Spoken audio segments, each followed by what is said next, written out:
This episode is brought to you by Irex. With over 160 plus years in malting, they have successfully vertically integrated their supply chain, having the ability to strictly control the quality of their malts and spelt-based mixes. Need a spelt sourdough or malt? Contact Irex today for samples. Get their address below.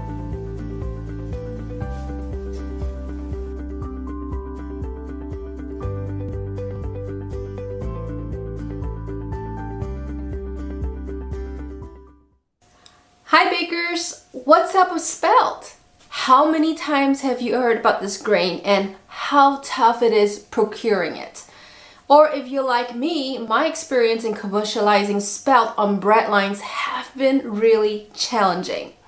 Today, we will cover some issues on working and baking with Spelt, and thank you to Thomas at Irex for showing you today the different kinds of Spelt products that you can make. It's going to be a fun Ask Dr. Lynn episode.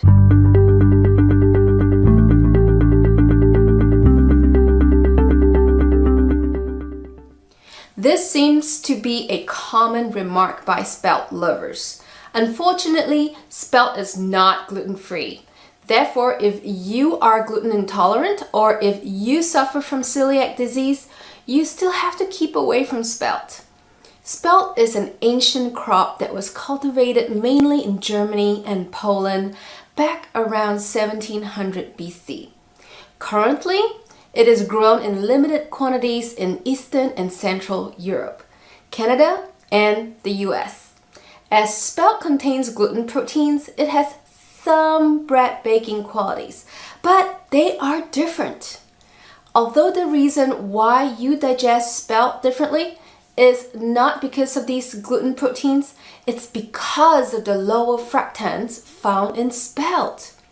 You see, wheat is high in one type of carbohydrate called FODMAPs, which are essentially a short, poorly digested chain of molecules. These FODMAPs triggers IBS or irritable bowel syndrome. Therefore, IBS sufferers must avoid other foods like inulin, sunchokes, garlic, or onions that are high in FODMAPs. Guess what? Spelt is lower in FODMAPs. This is the main reason why someone who has trouble digesting wheat products has an easier time digesting Spelt products.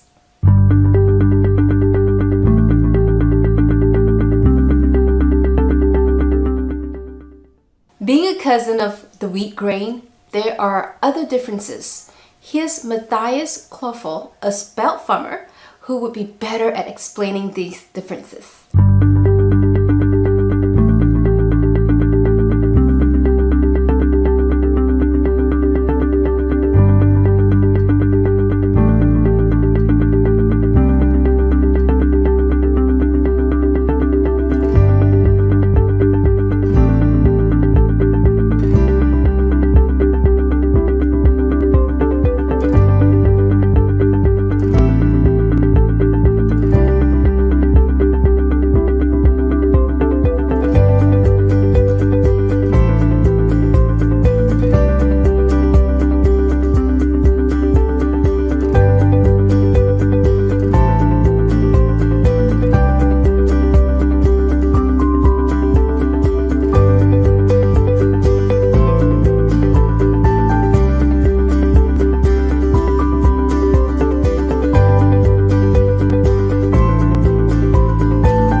Spelt flour is higher in gliadin and lower in glutenin proteins.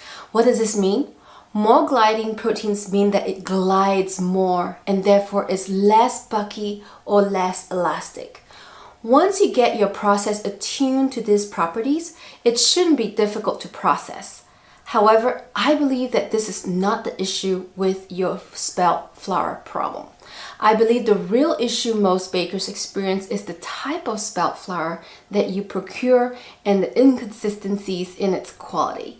You can keep it consistent from one batch to another with Erex spelt flour bread base. With their high quality spelt flour and using spelt malt, spelt sourdoughs, usually starting at about 35% on flour weight, you should be able to get consistent quality dough that is easy to mix, not sticky, and would result in a higher volume with an extraordinary flavor.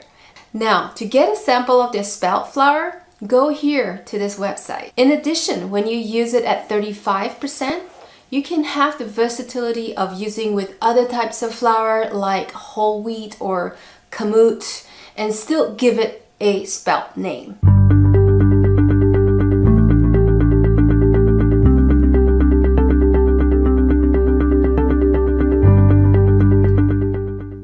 It's true, spelt has a natural nutty flavor to it and longer fermentation times enhances that flavor. Unfortunately, this is a time-dependent factor because you need the yeast or bacterial enzymes to break down the components in spelt in order to release more of this nutty flavor. I would recommend giving it an overnight proof to obtain that objective. However, if you lack the space and resource, a 90-minute straight dough process with a malted spelt flour would also provide very similar nutty flavors. Check out Erex's line of spelt malts and sourdoughs so that you can shorten your fermentation time.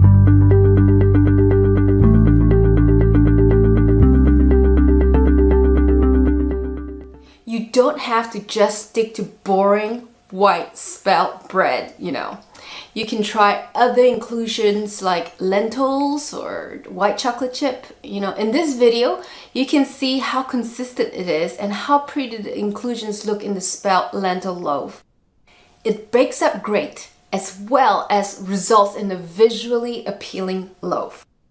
The bread mix is called La Souveraine and it's a French bread using 100% white spelt flour, sesame seeds, and red lentils, and one of their best sellers in French Quebec since Erex launched it. It also contains malted spelt flour, spelt malt, and spelt sourdough. Alright bakers, that's all for this episode of how to produce spelt bread. If you have more questions, you can reach Erex at their email below. Remember, be creative with their offerings as their spelt base can also be used in muffins, cookies, bread, and crackers. And if you need any help with your product development, reach out to Erex's technical team. Reach out to them at their email below, and if you need help, check out our Baker Forum also and see what your fellow bakers can recommend. Till the next time, bakers, spelt it right!